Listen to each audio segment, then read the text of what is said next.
First, congratulations on finishing your treatment. That's a huge milestone, and I know it took real commitment to get here. My name is Rick Park. I'm one of the co-founders of Parchinar Injury Lawyers, and we're going to be talking about one of the most important steps you take in your journey. Here's where your case stands. Our team is now collecting your final medical records and bills from every provider you saw. That part takes time, and it's our job.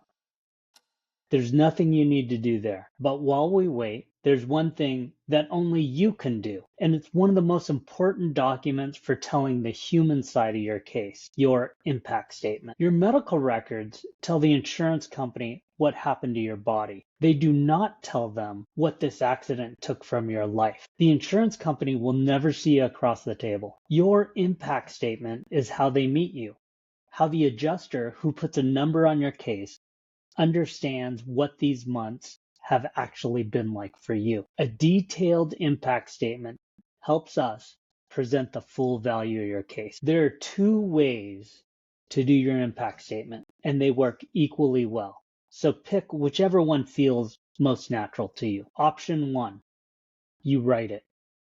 Any format at all. It could be an email, could be in bullet points, it could be notes on your phone, even a voice memo. The worksheet we've attached will walk you through it, and most people are capable of finishing it in about 30 minutes. And then option number two, do it by phone.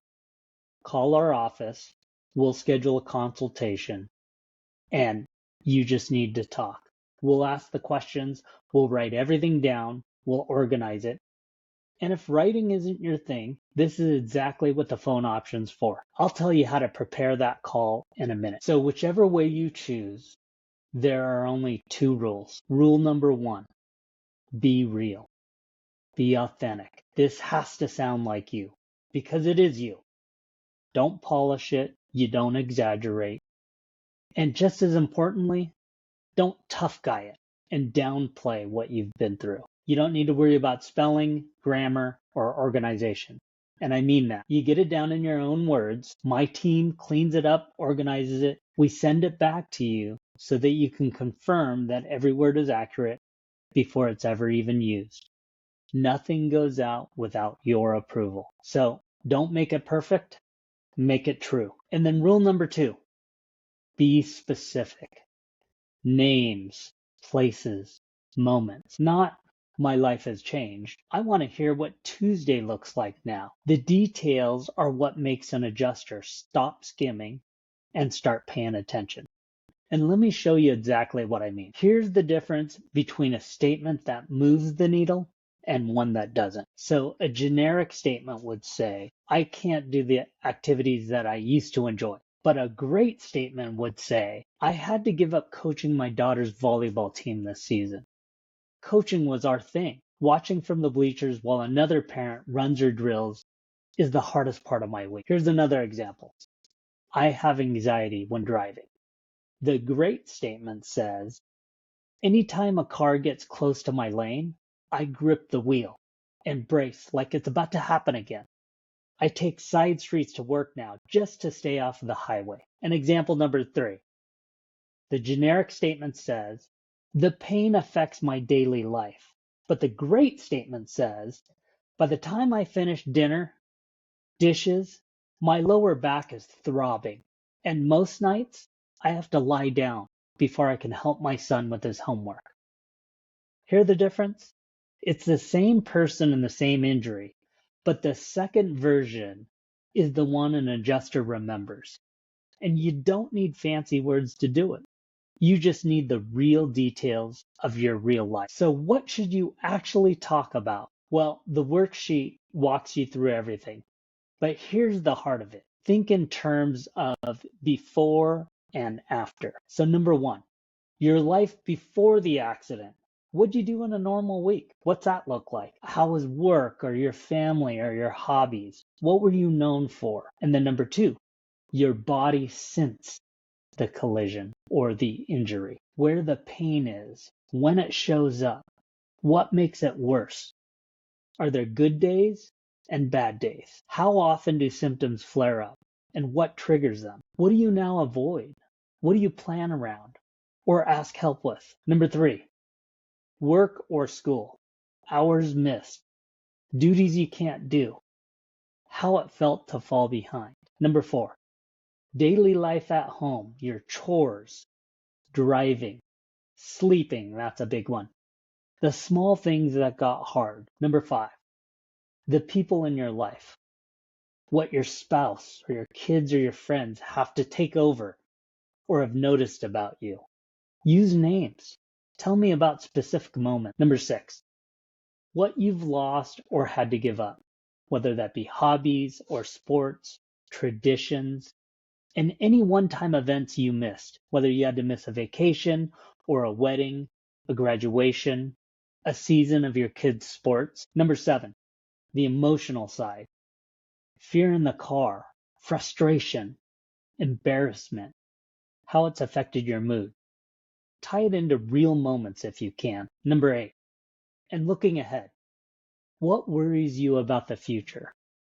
Has any provider told you something that it might be permanent, it may flare up down the road, or you may need more care later on? And remember, you don't need to hit every one of these. These are just here to kind of jog your memory.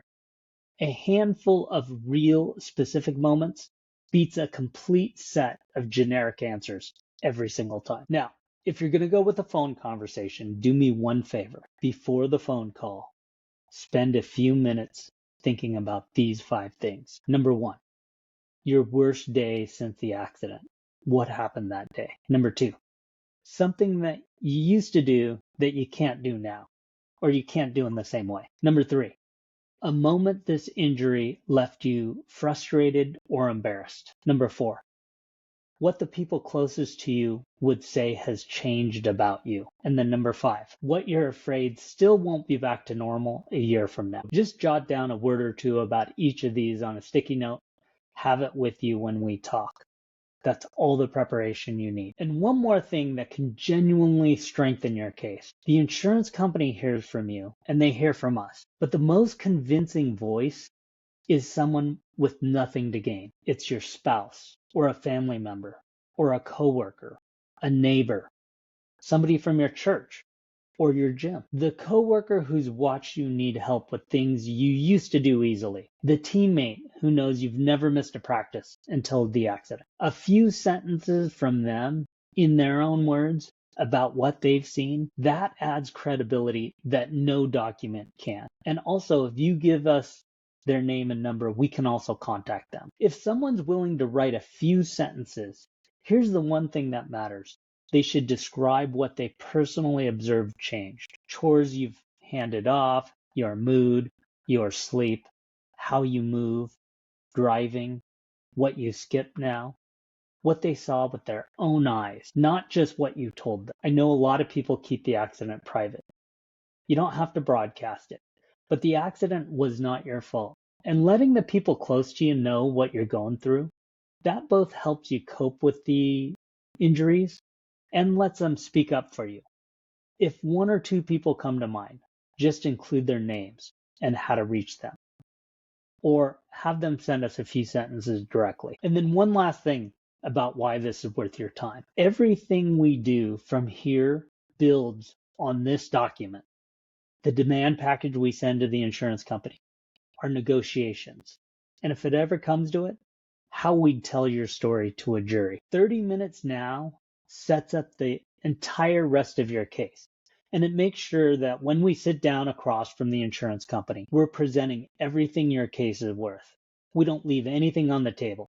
And this is how we make sure of it. So aim to get this back to us within the next 2 weeks if you can. Reply to this email, send phone notes, a voice memo, or call and schedule that conversation. Remember the 2 rules. Number 1, be real or authentic. And then number 2, be specific. And we'll take care of the rest. You'll review the final version for accuracy before anything is used. Thank you for listening.